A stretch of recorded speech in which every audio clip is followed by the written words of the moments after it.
Что случилось? Да ничего не случилось, кроме приятного. Короче говоря, приятное известие. Был разговор с Лебедем.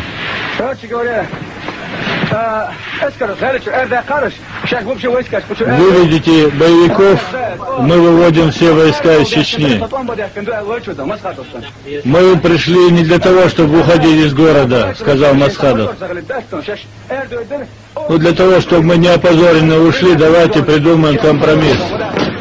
Не выгоняйте нас с позором.